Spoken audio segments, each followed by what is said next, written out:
Selamat pagi pemirsa, saya Leo Sibarani kembali hadir di program Metropolitan untuk menyajikan fakta paling dekat dengan kehidupan Anda. Hari ini kami hadirkan informasi perkotaan, diantaranya soal derita pasar ular, ratusan pedagang gulung tikar, serta informasi soal kemacetan parah yang terjadi beberapa hari ini di jalur jalan menuju Pelabuhan Merak dan Kota Cilegon. Langsung saja, inilah liputan selengkapnya untuk Anda.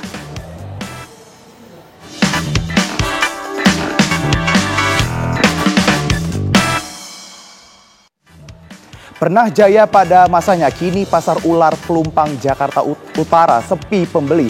Pengunjung yang datang hanya segelintir, memaksa sejumlah kios pedagang tutup karena tak mampu membayar sewa. Ikuti liputannya berikut ini bersama reporter kami Rizka Sasabila dan juru kamera Suhandono.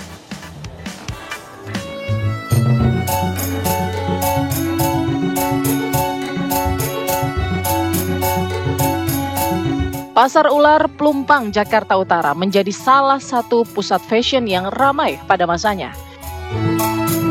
Efek Covid yang kejam dan perubahan zaman yang pesat mulai menggerus pasar tradisional ini hingga sepi pengunjung. Menjadi salah satu pusat perbelanjaan ataupun ikon perbelanjaan di Jakarta Utara, kini pasar ular kian sepi dengan pengunjung. Mulai dari lenggangnya suasana, kemudian juga banyaknya kios-kios kosong menjadi pemandangan harian bagi para penjual yang ada di sini. Riuh pasar yang dulu menjadi ikon, kini menjadi sunyi. Lantas seperti apa kondisinya? Saya akan mengajak Anda untuk melihat-lihatnya.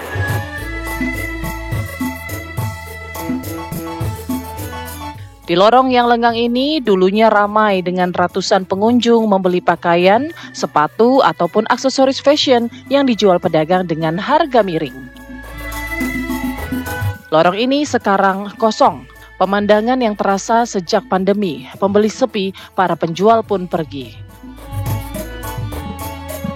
Deretan kios yang dulunya sesak oleh pembeli yang sedang transaksi, kini satu persatu terpaksa menutup gerainya. Bukan karena sudah bosan, tetapi mereka sudah tidak mampu membayar sewa.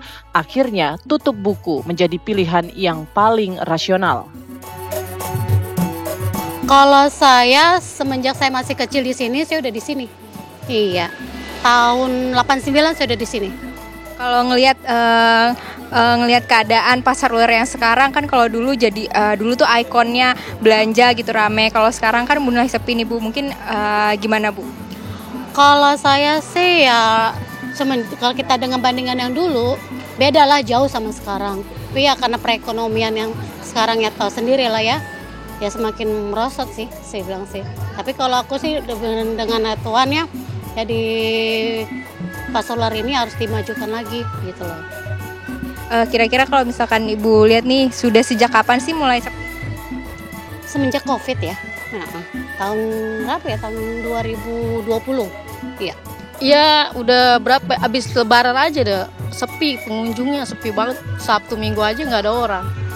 Ini kan hari biasa nih Bu. Ngelihat keadaan kayak gini sama juga Bu, kayak Sabtu Minggu. Iya, Sabtu Minggu malah kayak hari Senin nggak ada orang. Nyari penglarisnya susah. Harapannya mungkin ke depan Bu, supaya pasar ular ini bisa rame lagi kayak dulu gimana? Iya, dipromosin aja biar rame. Kalau pasar ular tuh banyak barang-barang impor, bagus-bagus, murah, ekspor banyak. Bagus-bagus deh, pokoknya murah.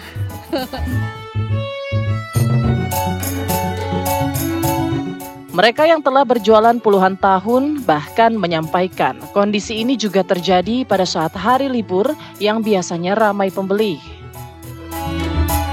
Ya gimana ya, jadinya udah sepi, nggak ada yang pengunjungnya nggak ada.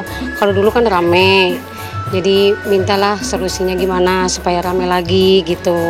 Jadi ini jadi kena dampaknya gitu semuanya, entah dari apa juga, pokoknya kena dampak lah ya. Pas Covid, sepi gitu. Kalau kemarin kan rame, banyak pengunjung, ya lumayan lah pemasukan ada gitu, nggak terlalu ini banget gitu. Tapi semenjak Covid, semuanya gratis banget. Pengunjung nggak ada, yang beli nggak ada. Jadi entahlah, apa dari pindah ke online apa gimana gitu maksudnya. Gitu, sewa kiosnya.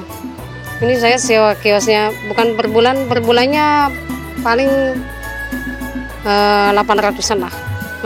Itu kan per tahun kan kita kan istilahnya.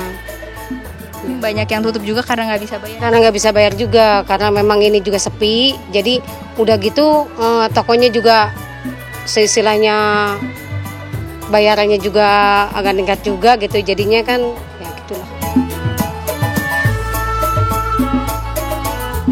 Pasar Ular merupakan salah satu pasar legendaris di Jakarta Utara sebelum maraknya toko online. Barang yang dijual pun bisa dibilang mewah.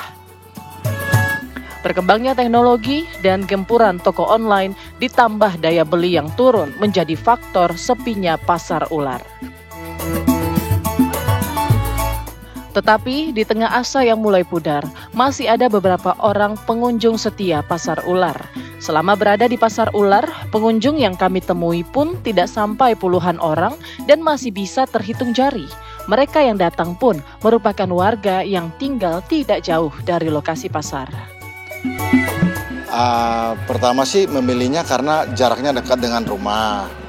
Kedua, sekarang sih beda dengan yang dulu. Masalah kualitas, masalah harga juga gitu. Jadi kami lebih dekat ke sini gitu. Ya kalau saya sih hampir sama ya. Untuk kualitas barang-barang di Pasar Ular bisa dibilang termasuk yang lumayan baik. Antara harga dengan barang itu sama gitu. Jadi memang ada yang berkualitas tapi memang ada harga.